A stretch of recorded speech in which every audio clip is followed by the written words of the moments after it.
오늘 아침 하나님 앞에 엎드려 기도하는데 하나님이 우리 교회를 통해서 놀라운 역사를 예비하고 계신다고 저에게 말씀하셨습니다. 여러분 가정에도 하나님께서 저에게 환상을 보여주시고 깨닫게 하시는 메시지를 듣고 두려워 떠는 마음으로 눈물로 기도했습니다. 또한 오늘 부활절 두 번째 주일입니다.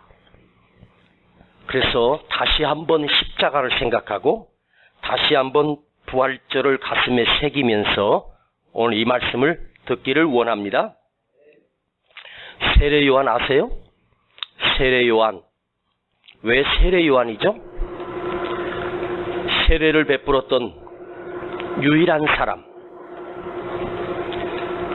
예수님이 오시기 전 예수님보다 약 6개월 정도 먼저 왔던 사람. 그가 광야에서 외칠 때 400년 동안 이스라엘에 하나님의 말씀이 끊어졌다가 갑자기 이상하게 생긴 선지자 비슷한 사람이 외치기 시작하니까 사람들이 다 그리로 몰려갔습니다. 그리고 세례 요한에게 백성들이 묻습니다. 당신이 메시아요? 당신이 메시아요? 아니다. 내 뒤에 오시는 이가 메시아다. 자, 회개하라. 천국이 가까웠다. 세례 요한이 외쳤던 말씀과 예수님이 오셔서 회개하라. 천국이 가까이 왔다. 동일한 말씀을 세례 요한도 외쳤고 예수님도 오셔서 외치셨습니다. 그런데요, 세례 요한이 단지 먼저 와서 주의 길을 예비하러 왔다고 하는데 사실은 세례 요한은 결코 자신은 메시아가 아니다. 내 뒤에 오시는 이가 메시아다. 그런데 먼저 앞서 왔어요. 이게 중요해요. 잘 들어보세요. 앞서 왔다라고 하는 말은 시간적으로만 먼저 온 것을 의미하는 것이 아니라 주님 얼굴 앞에서 먼저 백성에게 세례 요한이 자기 얼굴을 보인 거예요. 어렵죠? 세례 요한은 주님의 모습을, 주님의 얼굴을 백성들에게 자기의 얼굴로 먼저 보인 거예요. 이 말은 우리도 주님의 얼굴 앞에서 있는 사람들입니다.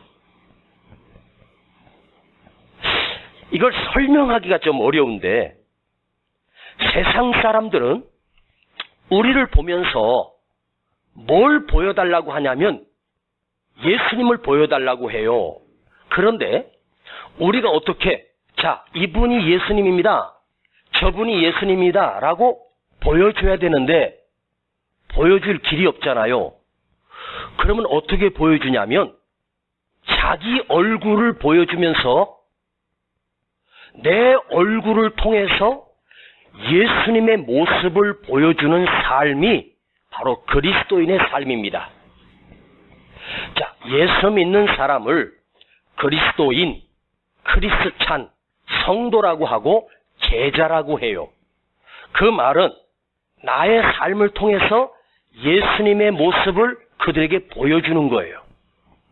이게 우리가 살아가야 할 막중한 사명입니다. 자, 요셉이 보디발의 집에 가서 노예 생활을 13년을 합니다. 아니 10년하고 13년을 감옥살이 했습니다. 그런데 성경을 보면 그 보디발이 이방 사람인 보디발이 요셉을 통해서 뭐라고 말하냐면 요셉아 내가 너를 통해서 하나님을 보았느니라 이렇게 말해요. 자, 보디발은 주인입니다. 요셉은 노예인데 요셉의 삶을 통해서 보디발이 고백하는 거예요. 너를 통해서 내가 하나님을 보며 너를 통해서 내가 하나님을 보았다는 거예요. 노예는 당시에 짐승만도 못한 게 노예입니다. 그런데 요셉이 어떻게 살았길래, 어떤 삶을 살았길래 그 대장수 보디발이 요셉을 통해서 하나님을 보았다라고 고백합니까? 요셉이 삶이, 보디발은 하나님을 알지도 못하고 본 적도 없어요. 그런데 요셉의 삶으로 드러난 그 얼굴이 하나님의 얼굴입니다. 우리 얼굴은, 우리의 모습은 뭐냐면, 어떤 책임이 있냐면, 내가 예수를 믿는 사람이기 때문에 단지 예수를 믿고 쫓는 사람이 아니라 나를 통해서 주님의 모습을 세상에 보여주는 사람이에요. 세례 요한이 6개월 먼저 와서 그가 행했던 모든 일들은 예수님을 대신하여 앞으로 사역하실 주님을 준비하여 예수님이 오시기 전에 예수님의 얼굴을 세례 요한의 얼굴로 먼저 보여주는 삶을 살았다는 의미입니다. 자, 오늘 본문의 23절을 한번 우리가 먼저 보겠습니다. 사도행전 13장 23절, 하나님이 약속하신 대로 이 사람의 씨에서 이스라엘을 위하여 구주를 세우셨으니, 구원자를 세우셨다고 말해요. 그리고 26절에 보면 형제들 아브라함의 후예와 너희 중 하나님을 경외하는 사람들아, 이 구원의 말씀을 우리에게 보내셨거늘, 우리를 구원할 구주를 세우셨으니, 그리고 이 구원의 말씀을 우리에게 보내셨대. 여러분, 말씀을 보내셨다라고 하는 말이 이해가 안 가잖아요. 말씀은 듣는 거잖아요. 그런데 말씀을 보이셨대요. 그럼 말씀이 살아있다는 의미잖아요. 말씀이 움직인다는 뜻이잖아요. 보냈다라고 하는 말은, 자, 구원의 말씀은 하나님의 말씀입니다. 아멘. 다시 한번, 구원의 말씀은 하나님의 말씀을 의미합니다. 그러면 하나님을 가리킬 때 우리는 말씀이신 하나님, 하나님께서 세상을 창조하실 때 무엇으로 창조하셨어요? 손으로 창조하셨어요? 아니에요. 당신의 입에서 나오는 말씀으로 창조하셨어요. 빛이 있으라 하니 빛이 있었어요. 나뉘라 하니까 나뉘어졌어요. 자, 창조하신 그 말씀, 이 세상을 당신의 말씀으로 창조하셨어요. 자, 이 말씀은 바로 영원한 생명의 말씀입니다. 생명의 말씀이라 하면 살아서 움직인다는 거예요. 그 말씀이 육신이 되어, 인카네이션이라고 해요. 그 말씀이 육신이 되어 이 땅에 오셨다라고 하는 말은 육신이 되어서 오신 분이 바로 예수님이에요. 우리를 구원하실 주님이란 말이에요. 육신이 되어. 하나님의 말씀이 사람의 몸을 입고 오신 분, 그가 바로 예수님입니다. 즉, 예수님이 하나님의 말씀이요, 말씀은 곧 예수님이라는 거예요. 내가 말씀을 믿는다라고 하는 것은 예수님을 믿는다는 뜻입니다. 내가 말씀을 듣는다라고 하는 것은, 오늘 이 시간 말씀을 듣는다라고 하는 것은 주님으로부터 말씀을 듣는 거예요.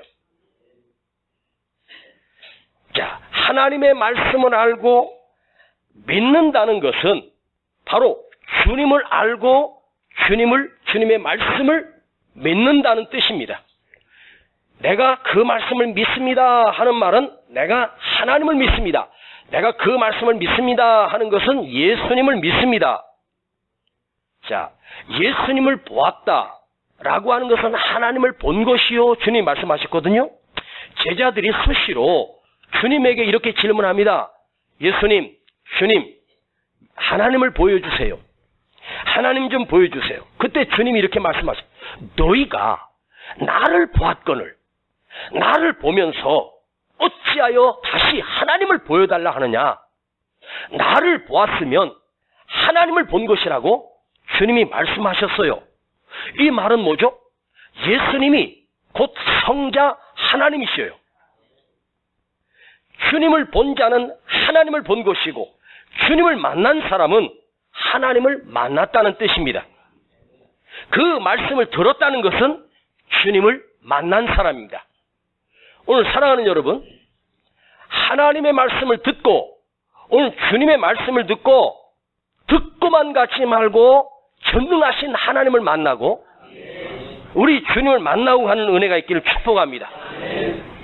자, 오늘 27절을 다시 한번 여러분과 제가 같이 큰 소리로 읽을 거예요. 27절입니다. 시작. 예루살렘에 사는 자들과 저희 관원들이 예수와 및 안식일마다 외우는 바 선지자들의 말을 알지 못함으로 예수를 정죄하여 선지자들의 말을 응하게 하였도다. 안식일마다 외우는 바 선지자들의 말을 알지 못함으로. 이제 좀 어렵지만 제가 쉽게 하려고 그래요. 안식일마다 그들은 회당에 모여서 선지자들이 예언하셨던 그 말씀을 날마다 소리내어서 봉독하고 외치고 외웠습니다. 자, 유대인들은 안식일이 되면 무조건 회당에 모입니다. 그래서 모세 율법과 선지자애들의 글을 낭독합니다. 앞에 지도자가 하나님의 말씀을 낭독하면, 구약에 있는 말씀을 낭독하면 큰 소리로 따라서 외치고 또 따라서 낭독을 복창을 합니다. 이게 회당에서 드려지는 예배였어요. 그 소리가 회당 안이 아니라 밖으로까지 큰 소리로 울려 나올 정도로 그야말로 귀에 쟁쟁하게 수도 없이 외웠고 수도 없이 입으로 고백했던 그들이 그 말씀이 실제로 이 땅에 오셨는데, 그들이 외웠던 그 말씀대로 그 말씀이신 주님이 이 땅에 오셨는데 그 예수님을 알지 못하고 그 예수를 십자가에 못 박아 버렸습니다. 매주 그 말씀을 암송하고 그 말씀을 외치고 외웠지만 말씀 대신 주님이 실제로 내게 오셨음에도 불구하고 그들은 믿으려고도 하지 않았고 오히려 주님을 죽여버렸단 말이에요. 정죄했다는 말은 크리노, 심판했다는 거죠. 아니, 여러분, 심판자는 오직 하나님이시거든요. 하나님이 우리를 심판하시는데 우리가 감히 하나님을 심판한 거예요. 나를 구원하시기 위해서 오신 주님을 인간이 심판해서 십자가에 못 박아 죽여버렸습니다. 자, 안식일마다, 주일마다 말씀을 듣고 말씀을 따라하고 말씀을 외웠는데 그 외웠던 말씀, 들었던 말씀을 까마득히 잊어버리고 실제로 오신 주님을 죽이고 마는 이런 범죄를 행했다는 말은 이 사도 바울이 존재했던 회당 안에서 이루어진 일들이 그때 일로 끝난 게 아니라 오늘날 지금 우리도 똑같이 하나님의 말씀을 매일매일 듣고 매주 들음에도 불구하고 참으로 아이러니하게 주님을 십자가에 다시 못 박는 일을 우리도 똑같이 행하고 있다는 뜻입니다. 제가 언젠가 말씀드렸습니다. 말씀을 귀로만 들은 것이 아니라 말씀을 내 입으로 가슴으로 삼켜. 그래야 진짜 주님이 오실 때 과연 다시 오실 주님, 재림하실 주님이 다시 오실 때 과연 우리는 말씀을 매일매일 들음에도 불구하고 다시 오실 주님을 우리는 알아볼 수는 있을까? 어쩌면 이 세상이 너무너무 살기 좋아서 예수님을 잃어버린 채 우리는 살고 있는 것은 아닐까?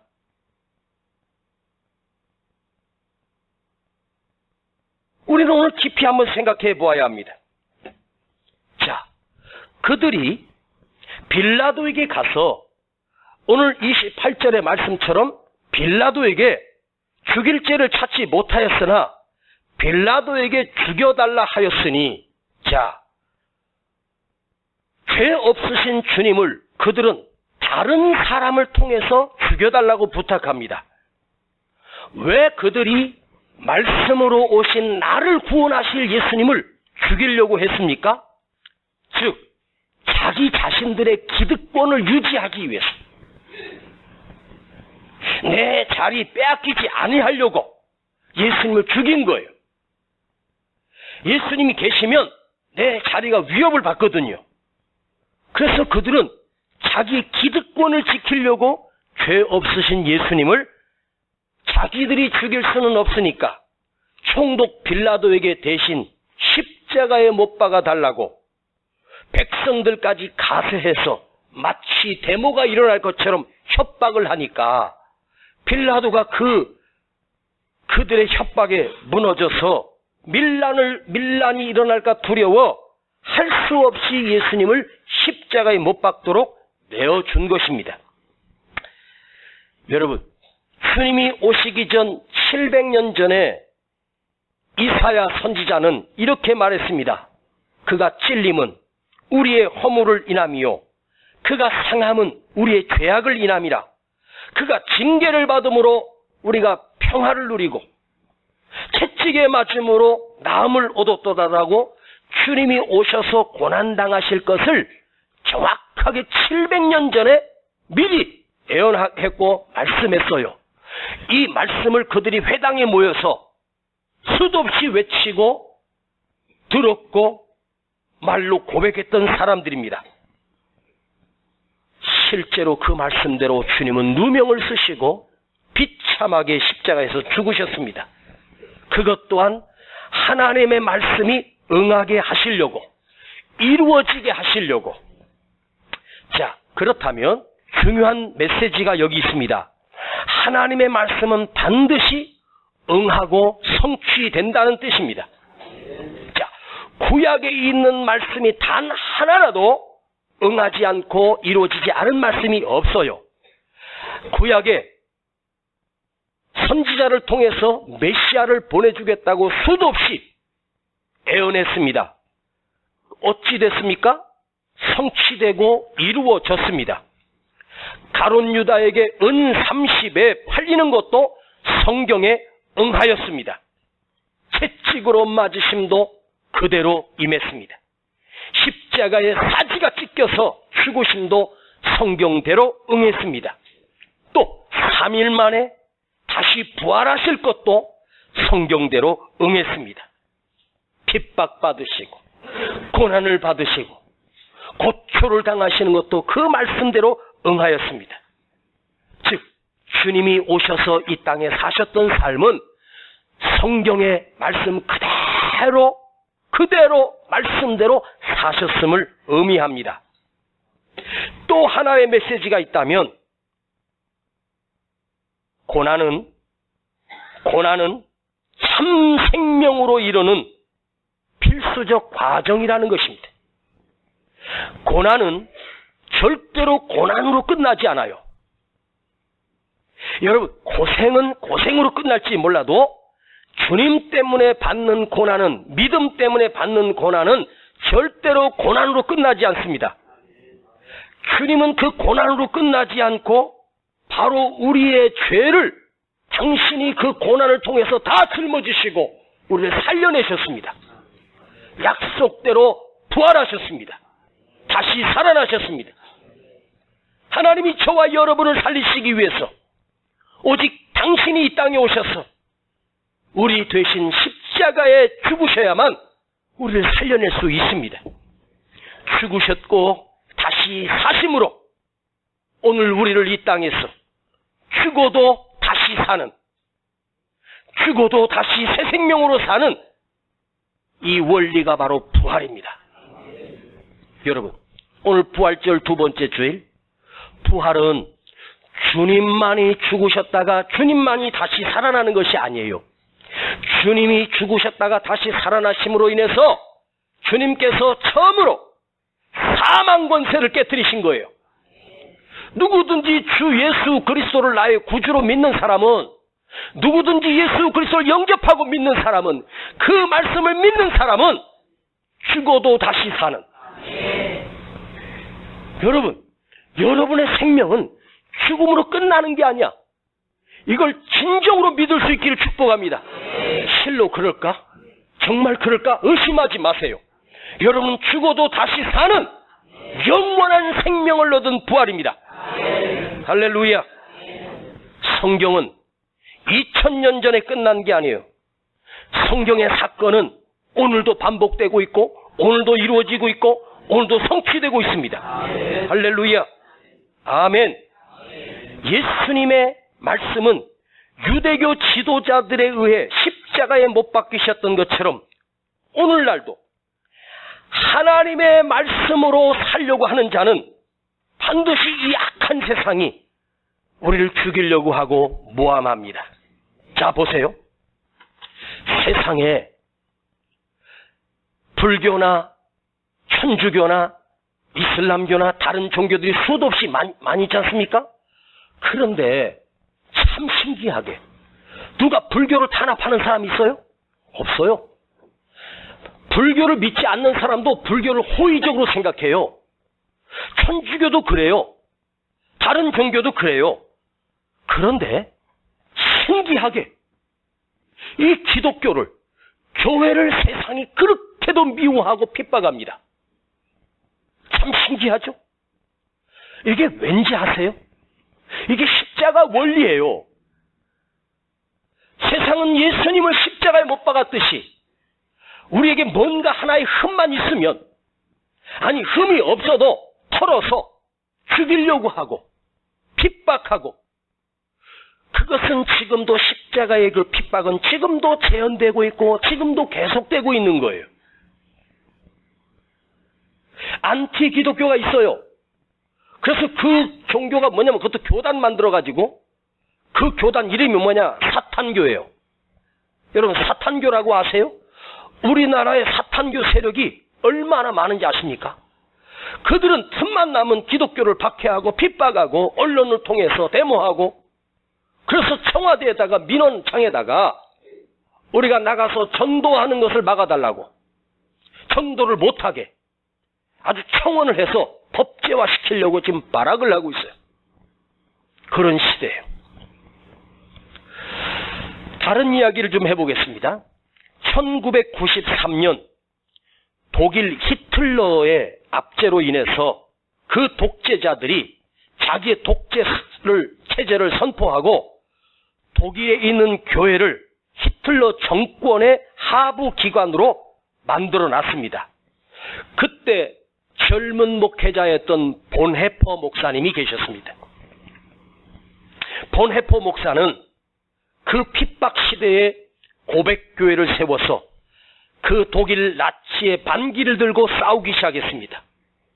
독일의 신앙과 교회의 믿음을 지키기 위해서 반기를 들고 생명을 걸고 싸웠습니다. 그러나 히틀러 일당은 고백교회를 와해시키기 위해서 수많은 목사와 성도들을 죽이고 감금을 해버렸습니다. 1939년, 그러니까 6년 뒤에 93년도에 그 고백교회를 세웠던 보네포 목사가, 그 지하 활동을 계속하던 이 보네포 목사가 자기 자신이 예전에 공부했던 미국 뉴욕 유니언 신학교를 다시 방문하게 됩니다. 그곳에서 설교하고 예배를 인도했습니다. 그런데 그 학교에서 그 보네포를 아꼈던 많은 사람들이 보네포 목사에게 독일로 돌아가지 말 것을 강요합니다. 그리고 미국으로 망명을 하라고 권면합니다. 이미 독일에서 미국으로 망명했던 많은 독일인들이 있습니다. 특히 라이언트 홀드라고 하는 교수, 신학자였습니다. 그는 그 권유에 미국으로 망명해서 미국 신학교에서 강의를 한 사람입니다. 그가 찾아와서 라이언트 교수가 보네포 목사에게 자네도 미국으로 귀화하시오. 망명하시오. 그래야 당신이 삽니다. 그때 보네포는 이런 말을 하고 다시 독일로 돌아갑니다. 만일 지금 내 조국과 함께 내 동포와 함께 시련을 당하지 않는다면 나는 전쟁이 끝난 뒤 독일에서 그리스도의 삶을 재건하는 일에 참여할 권리가 없어질 것입니다. 그래서 저는 다시 독일로 돌아갑니다. 보네포 목사가 독일로 돌아가 1943년 3년 뒤에 돌아간 지 3년 뒤에 체포되어 감금이 됩니다. 그리고 2년 뒤 1945년 4월 9일 날 교수형으로 목을 밧줄로 묶어서 그를 죽이고 말았습니다. 그때 보네포 목사의 나이는 불과 39이었습니다. 39세 젊은 나이로 그는 선교에서 죽고 말았습니다. 그런데 그가 죽고 정확하게 3주 뒤에 히틀러는 전쟁의 패망함과 동시에 자기 권총으로 자기 머리에 쏴서 스스로 자살하고 말았습니다. 히틀러가 죽음으로 인해서 세계 전쟁이 끝이 났습니다. 3주만, 석주만 더 살아있었으면 얼마나 좋았을까.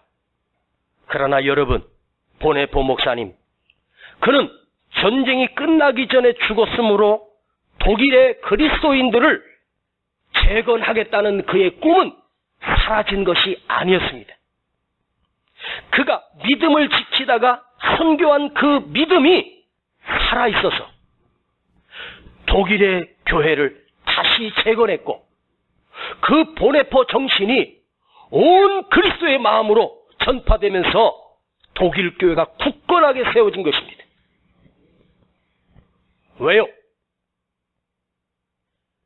자기는 죽었어도 말씀을 지키는 삶을 살았음으로 인해서 몸은 죽었지만 그가 지켰던 그 말씀의 원동력이 그 영향을 끼쳐서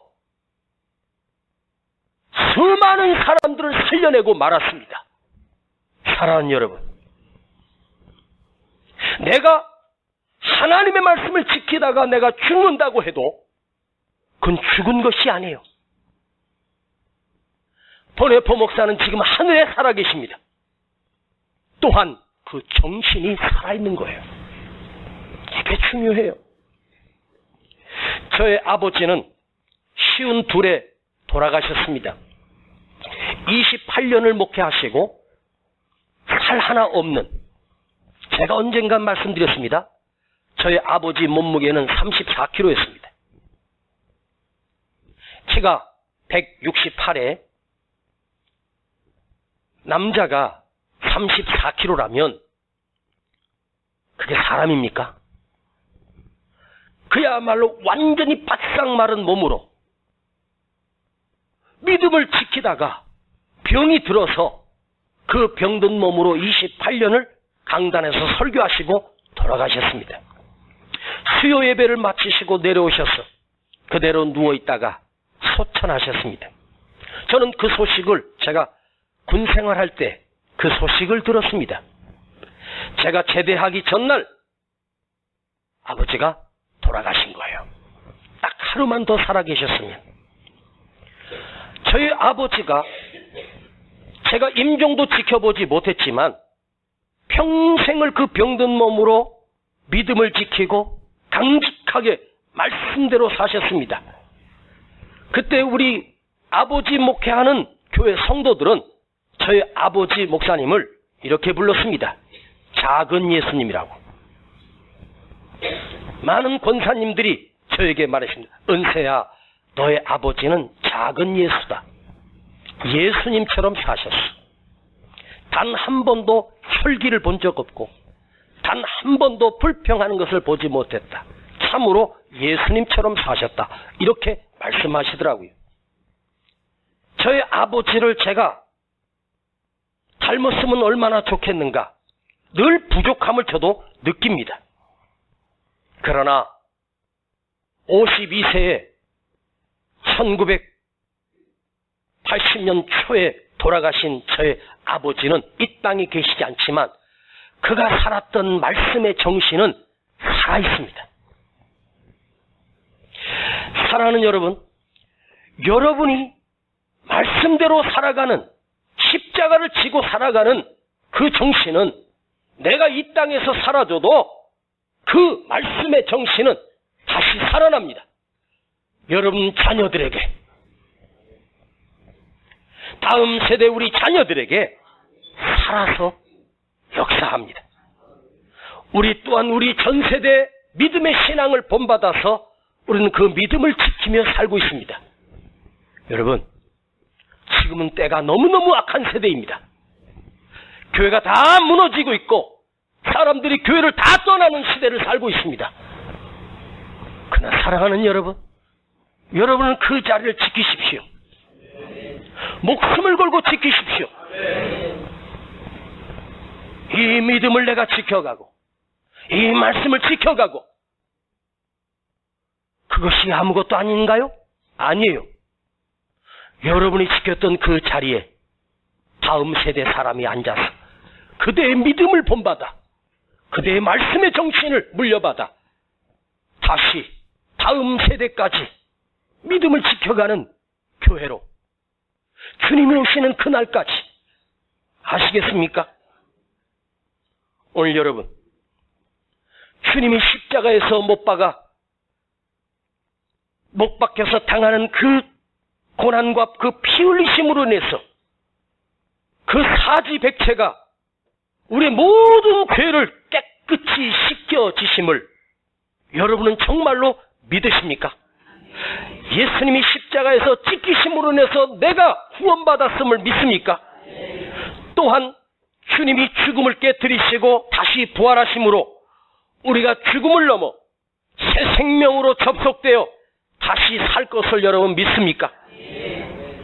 그 피가 깨끗함을 입은 우리 몸을 말씀이신 주님께 우리도 드립시다. 말씀을 들은 자요, 말씀을 담는 자요, 오늘 여러분에게 어떤 고난이 와도 두려워하지 마십시오. 우리 한 사람 한 사람이 살아날 때 우리 교회가 살아납니다. 우리 한 사람 한 사람이 살아날 때 교회가 살고, 우리 교회가 삶으로 이 성남이 살고 이 조국 대한민국이 다시 살아날 수 있습니다. 그대는 말씀을 담은 사람입니다. 십자가의 은총을 입은 사람입니다. 엄청난 은혜의 빛을 받은 사람입니다. 그 빛을 감당하고 이 말씀을 감당하는 그런 은혜가 다시 회복될지어다. 기도합시다. 아버지 하나님, 매주마다 하나님의 말씀을 듣고 하나님의 말씀을 외우고 하나님의 말씀을 소리내어 읽었지만 우리는 또다시 주님을 십자가에 못 박는 자는 아닙니까? 주님, 말씀을 지킨 자가 이 땅에서 사라졌지만 그의 몸은 이 땅에서 발견할 수 없지만, 그러나 그가 지켰던 하나님의 말씀은 살아서 역사하고 있습니다. 주님이 전해주신 이 말씀을 우리도 끝까지 지키기를 원하며, 주님이 나를 위해서 십자가에서 죽으심을 이제 나도 십자가 앞에서 그 십자가를 만지게 하시고 그 십자가를 바라봅니다. 그리고 그 십자가를 치고 다시 회복되게 하시고 다시 살아나게 하여 주시옵소서.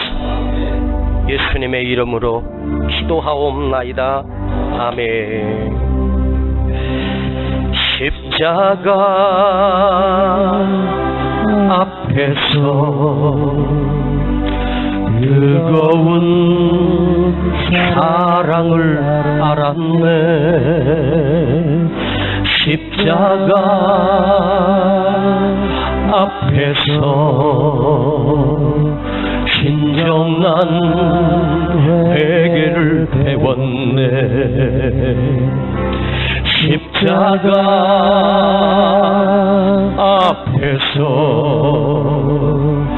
잃었던 눈물을 찾았네. 십자가 앞에서 내 삶의 자유를 얻었네. 십자가 위에 못 박히신 주님, 나를 살리고 나를 구하셨네. 십자가 새 생명을 주셨네.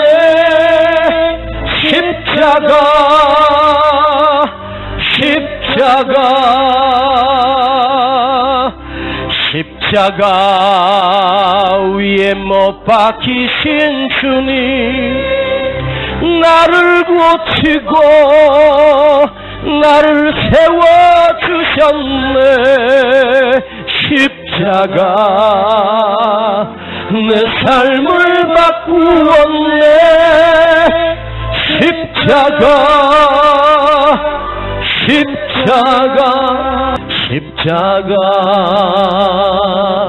앞에서 뜨거운 사랑을 알았네. 십자가 앞에서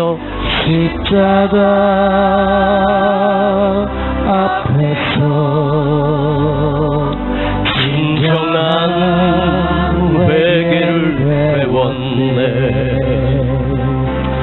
십자가 앞에서 잃었던 눈물을 찾았네. 십자가 앞에서 내 삶의 자유를 얻었네. 십자가 위에 못 박히신 주님, 나를 살리고 나를 구원하셨네. 십자가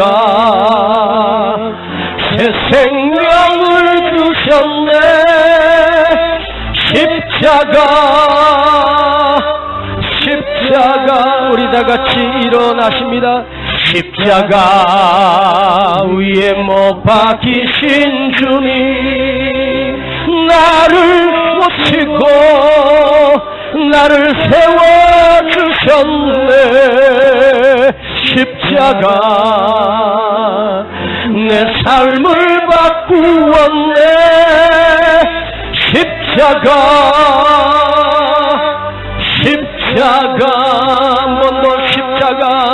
십자가 위에 못 박히신 주님, 나를 살리고 나를 구원하셨네. 십자가 새 생명을 주셨네. 십자가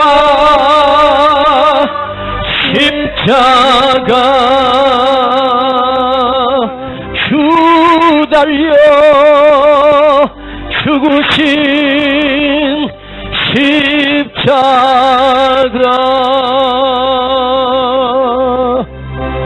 오늘 이 시간 주님 앞에 간구합시다. 나를 위해서 죽으신 그 주님의 십자가를 생각하며 나도 주님이 주신 그 은혜를 가슴에 담고 주님이 하셨던 그 말씀들을 가슴에 담고 말씀을 지키며 살아가게 하옵소서. 말씀 위에 걸어가게 하시고 말씀대로 순종하며 살기를 원합니다. 우리 한번 회개합시다. 말씀을 떠났습니다. 말씀을 버리고 내 멋대로 살았습니다. 주님, 나를 다시 살려주옵소서. 다시 회복되게 하옵소서. 주님 말씀을 지키는 사람 되게 하시고 그 말씀대로 살기를 원합니다. 우리 이렇게 고백하며 우리 다시 기도합시다. 오 주님 감사합니다.